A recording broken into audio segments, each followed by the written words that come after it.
Closers, welcome back. Danny Lewis here, and I'm here to drop some more gold for you. So today's subject we're going to be talking about is called the buyer's fears. Have you ever had a situation when you went to a store, you wanted to buy something, maybe you looked at a car that you thought you could afford, or you went to look at a house or an insurance policy or some furniture or a computer or a watch, and you went there and you saw the price and you were shocked.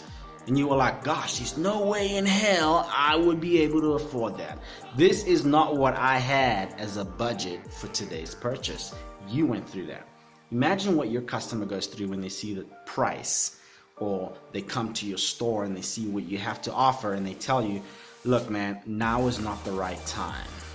Okay, call me back in 3 weeks, 3 months. I need to speak to the CFO. I need to speak to my wife or husband or the MD or the finance guy. Or they tell you, hey look, that's too expensive. What is really happening? What are they not saying? You ever heard the saying that it's not often that the customer tells you what's really causing them stress or concern that caused you not to close the deal? What caused you to not close the deal is what they didn't say. And you need to find out, because they're afraid to tell you. People are good-hearted people. They're very considerate. They don't want to confront you. They don't want to disappoint you, so they can give you something else that seems like it's a good idea to say to you, give you some kind of hope, like there might be a deal in 3 months or 2 weeks, when in reality, there is no deal.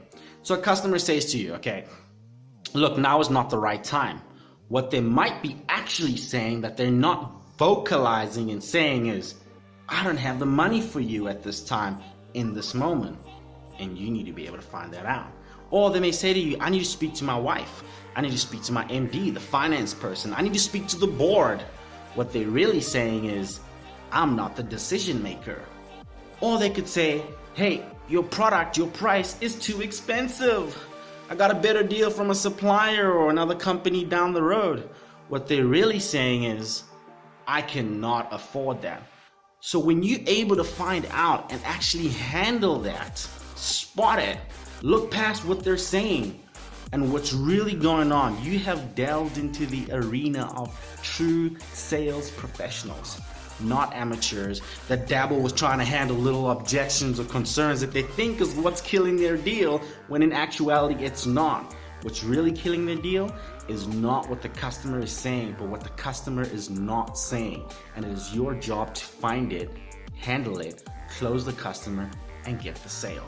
That's what selling is. That's what we are, man. Professional sales people, solution providers. We find the problem, we listen to the problem, we find a solution, we provide it, and then we close on it. But you need to be able to step in that area and delve into it. Find out what's really happening, what's really going on, what they're sitting on, handle it, and close the deal, okay? And the way you do that is you ask hard questions.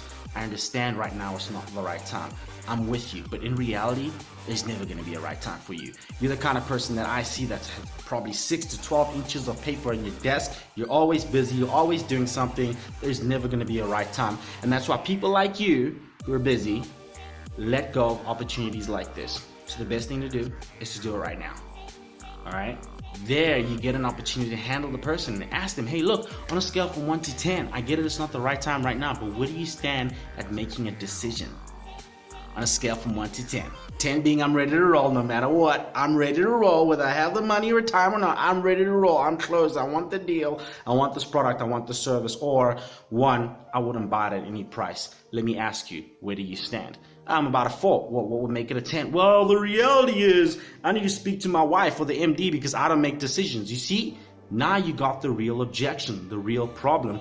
Now you can handle it, but you got to ask the hard questions. You got to be able to see it. You got to be able to understand your customer has a fear, much like you run into them when you go and buy something from a company. You know, you think like, are these people going to take care of me? What if the salesperson is not going to be here in a couple of months when I need something? Is he telling the truth? Is he lying?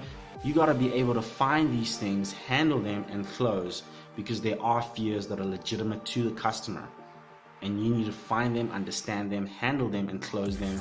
Otherwise, you're gonna lose your deal. Not because of what they're saying, because of what they're not saying.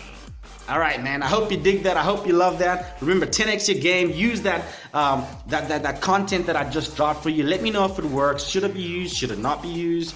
Is this something that you see yourself actually closing on and handling your customers with or not? Comment, subscribe to YouTube. I'd love to hear from you. Other than that, hey man, 10x your day.